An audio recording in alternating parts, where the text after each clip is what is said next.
नमस्कार, आप सुन रहे हैं रेडियो हिंदुस्तान और मैं हूँ आपके साथ पारिजात। काम की बातें में ये है, बहुत काम की बातें जो आपके बिज़नेस से जुड़ी है, आपके धंधे से जुड़ी है, आपके पैसे से जुड़ी हुई है। जेब में थे सिर्फ ₹500 और एक आइडिया था साथ में। इस तरह शुरुआत हुई रिलायंस के रिलायबल बनने की कहानी। धीरूभाई अंबानी धीरूभाई अंबानी ने रिलायंस को रिलायबल बनाया, आज वर्ल्ड लेवल पर पहुँचाया। धीरूभाई अंबानी के लिए ये सब इतना आसान नहीं था, क्योंकि रिलायंस के पब्लिक लिमिटेड कंपनी बनने के बाद उनको कई तरह की चुनौतियों का लगातार सामना करना पड़ा। हमारे देश में लोग कहते हैं कि रिलायंस प्रदेश के उद्योगों का वो बुलबुला है जिसे फूटकर छा जाने की क्षमता है। जबकि हमें तो कहना ये चाहिए कि मैं वो बुलबुला हूँ जो फूट चुका हूँ। ये किसी और ने नहीं कहा, धीरूभाई अंबानी ने कहा है, ये उनके शब्द हैं।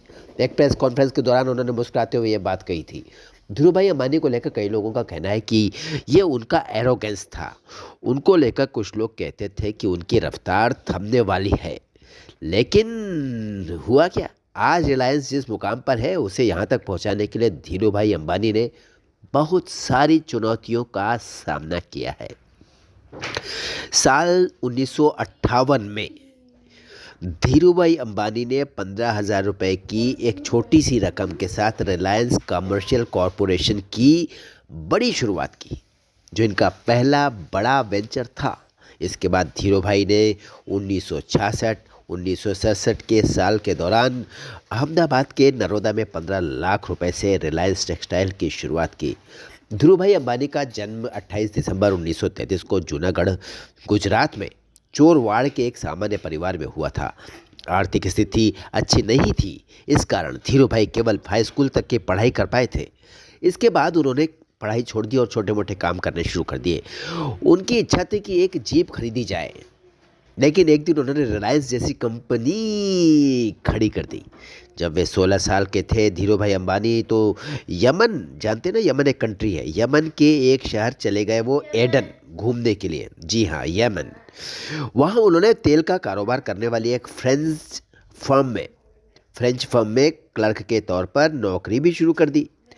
इसके लिए उन्हें 300 रुपये महीने की तनख्वाह मिलती थी। 2 साल काम करने के बाद एडन के बंदरगाह पर कंपनी के एक फिलिंग स्टेशन के मैनेजर के लिए धीरूभाई को प्रमोशन मिल गया। ये मैनेजर बन गया फिलिंग स्टेशन में। यहाँ से धीरूभाई ने अपनी कंपनी खड़ी करने की दिशा में सोचना शुरू किया।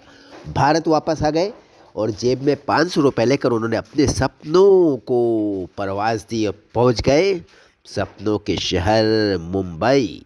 उन्होंने पॉलिएस्टर के सूत का आयात किया और मसालों का निर्यात शुरू कर दिया। धीरूभाई अंबानी जोखिम लेना जानते थे।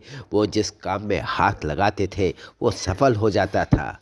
जी हाँ, वो आगे बढ़ना चाहते थे, आगे बढ़ने के लिए जोखिम उठाते थे, फिर ऊपर वाला भी उनकी मदद करता था। कई बार उन पर गंभीर आरोप लगे हैं, धीरूभाई अंबानी पर।